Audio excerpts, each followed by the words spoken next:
unfold.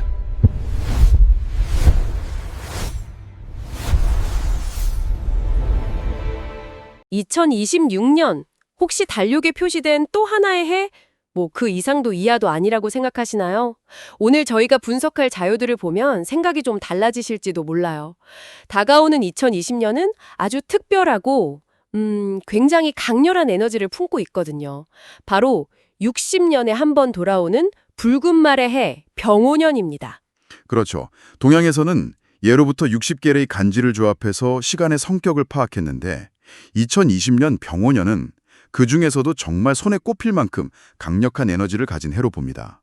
제가 자료를 보니까 그 이유가 하늘의 기운인 병하고 땅의 기운인 오가 둘 다 활활 타오르는 불의 성질을 가졌기 때문이라고 하더라고요. 네, 맞습니다. 이걸 명리학에서는 간여지동이라고 부르던데 이게 정확히 어떤 개념인가요? 네. 그러니까 아주 쉽게 비유하자면요. 보통 자동차에는 엑셀이란 브레이크가 같이 있잖아요. 네, 그쵸. 근데 이제 간여지동은 브레이크는 없고 터보 엔진을 막 두 개 단 자동차 같은 거예요. 와, 터보 엔진이 두 개요? 네. 하늘의 에너지와 땅의 에너지가 서로를 견제하거나 식혀주는 게 아니라 같은 방향, 그것도 가장 뜨거운 불의 방향으로 에너지를 그냥 폭발적으로 밀어주는 그런 형국이죠. 듣기만 해도 아슬아슬한데요. 그럼 그 에너지가 잘 통제되지 않으면 과거 역사에서는 주로 좀 파괴적인 방향으로 나타났다는 말씀이시군요. 파괴이기도 하고 동시에 거대한 창조이기도 했어요. 자료들이 보여주듯 역사적으로 병원연은 기존 질서를 그야말로 불타 없어지거나 뭐 혁명이나 전쟁 같은 거요. 아니면 상상도 못했던 강력한 새 패러다임이 태동하는 그런 거대한 변곡점이었습니다. 그 거대한 변곡점이라는 말씀이 확 와닿네요. 그래서 오늘 이 자료들을 통해 과거의 병오년들, 1846년, 1906년, 그리고 특히 1966년이 어떤 흔적을 남겼는지 한번 살펴보고 이걸 바탕으로 AI와 기후위기라는 거대한 파도 앞에선 우리가 맞이할 2026년의 모습을 함께 그려보려고 합니다. 그럼 자료에서 가장 극적으로 그 변곡점을 보여주는 사례부터 시작해보죠. 지금으로부터 약 60년 전 1966년 일본으로 거슬러 올라가면 정말 기이한 일이 있었다고요. 네. 경제학계에서는 이걸 1.58 쇼크라고 부르는데요. 1960년 딱 한 해 동안 일본의 출생아 수가 그 전년에 비해서 무려 25%나 급감한 사건이에요. 잠깐만요. 25%요? 전쟁이나 뭐 대기근 같은 국가적인 재난이 없었는데 그 정도 수치가 가능하다니 정말 충격적인데요. 그렇죠. 1965년에 182만 명이던 출생아가 1960년에는 136만 명으로 그냥 뚝 떨어졌어요. 와, 거의 50만 명 가까이가 그냥 증발해버린 거죠.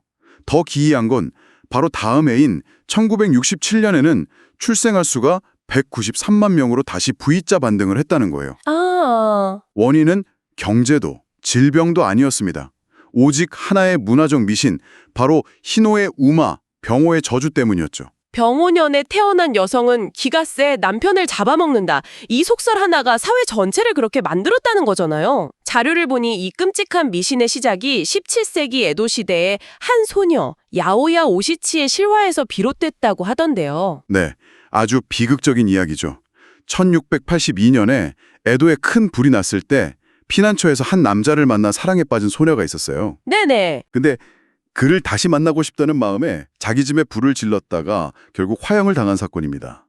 그런데 당시의 대중문화, 지금으로 치면 뭐 드라마나 영화 같은 작가들이 이 이야기를 각색하면서 아주 자극적인 설정을 하나 덧붙인 거예요. 어떤 설정이죠? 바로 그 소녀가 1666년, 즉 병오년생이라는 설정이었죠.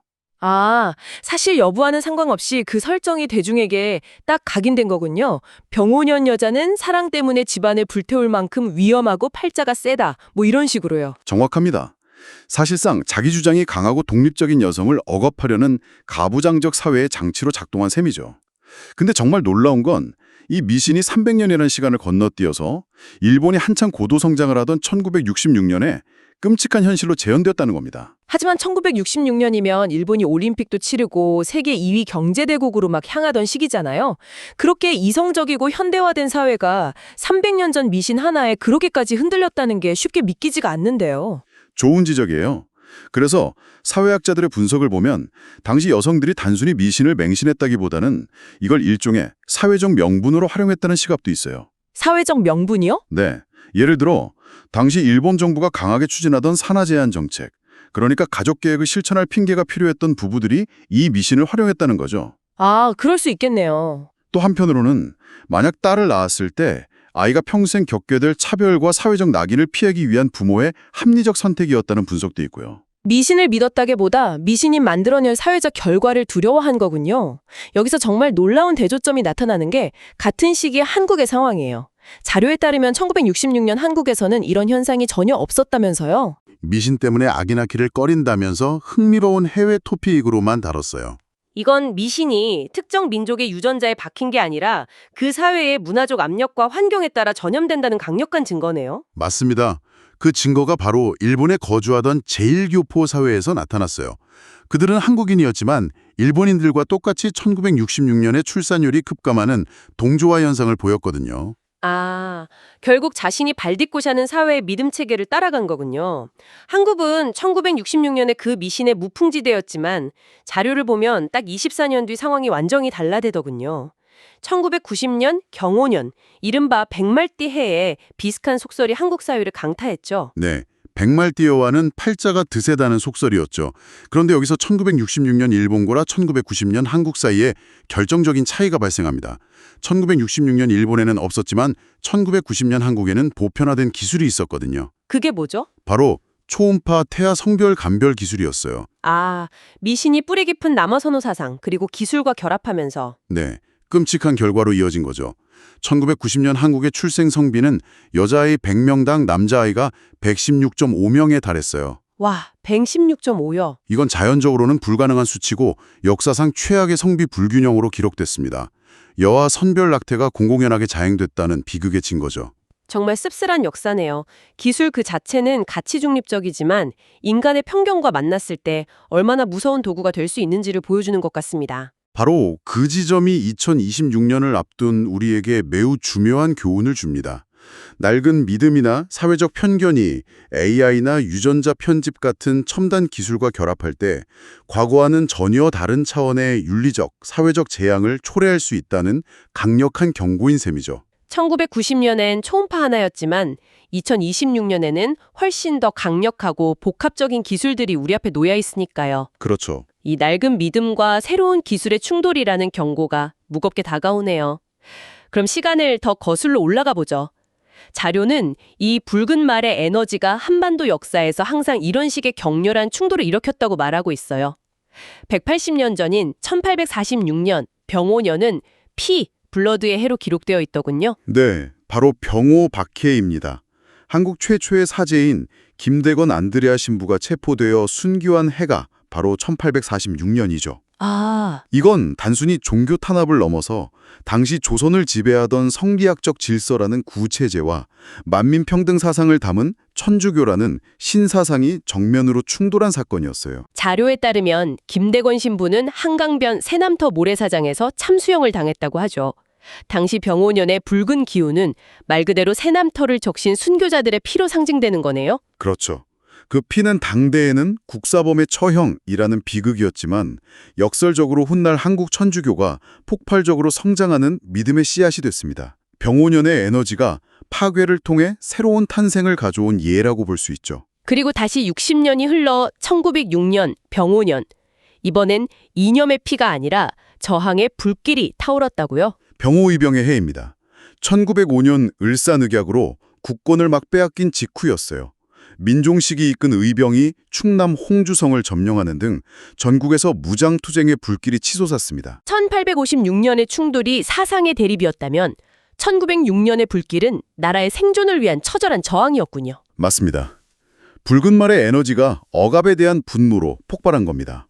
비록 일본군의 압도적인 대포와 기관총 같은 신식 무기 앞에 홍주성이 함락되고 수백 명의 의병이 전사했지만 이 불길은 꺼져가는 나라의 마지막 저항 정신을 상징하는 사건이었죠. 당시 일본 경찰 보고서에도 한밤의 포성은 우리의 함성과 어우러져 그 처절함은 말로 형언하기 어렵다고 기록될 정도였으니까요. 1906년의 불은 비록 나라를 구하지는 못했지만 민족의 저항 정신을 일깨우는 강력한 각성의 계기가 되었습니다. 자, 이렇게 과거의 조각들을 맞춰보니 병오년의 에너지가 시대마다 바른 모습으로 나타났다는 게 분명해지네요. 네, 그렇습니다. 그럼 이제 이 모든 걸 바탕으로 2026년의 그림을 그려보죠. 자료들은 2026년의 붉은 말 에너지가 크게 자연과 기술 두 영역에서 아주 구체적인 모습으로 나타날 거라고 예측하고 있어요. 먼저 자연부터 살펴볼까요? 두 가지 거대한 현상이 공교롭게도 2026년 근처에서 겹칩니다. 바로 태양 극대기, 솔러 맥시멈과 지구 열대화예요. 태양 극대기와 지구 열대화. 네. 2026년은 11년 주기로 반복되는 태양 흑점 폭발 활동이 최고조에 달하는 시기입니다. 강력한 태양풍이 지구를 덮쳐서 통신망과 전력망을 마비시킬 수 있죠. 말 그대로 하늘에 불이 쏟아지는 거예요. 1859년 캐링턴 사건 수준의 태양 폭풍이 오면 현대 디지털 문명은 그냥 멈춰설 수도 있다는 경고도 있더라고요. 맞아요. 하지만 반대로 이 강력한 지자기 폭풍 덕분에 평소에는 볼 수 없던 우리나라 같은 중위도 지역에서도 오로라를 볼 수 있는 경이로운 축제가 펼쳐질 수도 있다는 점이 흥미로워요. 재앙과 축복의 양면성이죠. 한편 땅에서는 내부에 불이 끓어오릅니다. 영국 기상청 같은 세계 유수의 기관들이 2026년이 인류가 파리 기후협약의 마지노선인 산업화 이전 대비 1.5도 상승을 일시적으로 돌파할 가능성이 매우 큰 해가 될 거라고 예측하고 있어요. 거기에 엘니뇨 현상까지 겹치면 전 지구적인 폭염과 가뭄, 슈퍼태풍이 닥칠 수 있다는 거군요. 병오년의 불과 엘니뇨의 열기가 문자 그대로 만나는 형국이네요. 하지만 어쩌면 이보다 더 거대한 변화는 기술의 영역에서 예고되고 있습니다.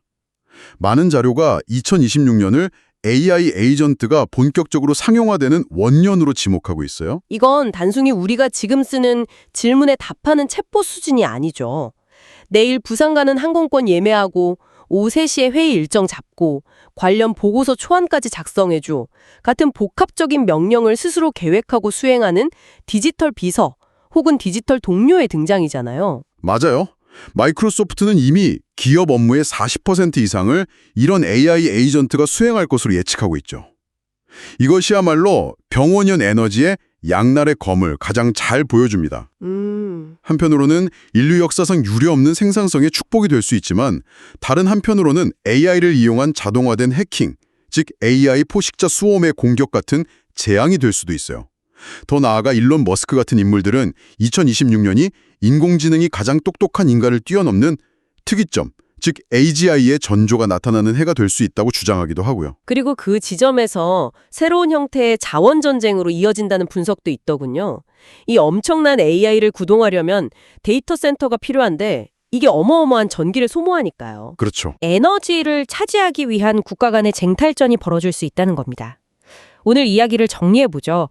자료들을 따라가 보니 1840년의 붉은 말은 신념의 피를, 1906년은 저항의 불을, 그리고 1966년은 파괴와 건설의 땀을 상징했던 것 같아요. 네. 그리고 다가올 2026년은 데이터와 에너지가 폭발하는 바로 빛, 라이트의 해가 될 것이라고 전망하고 있네요. 일본의 히노에 우마 미신이 우리에게 주는 가장 큰 교훈은 결국 믿음이 현실을 창조한다는 것이라고 생각해요.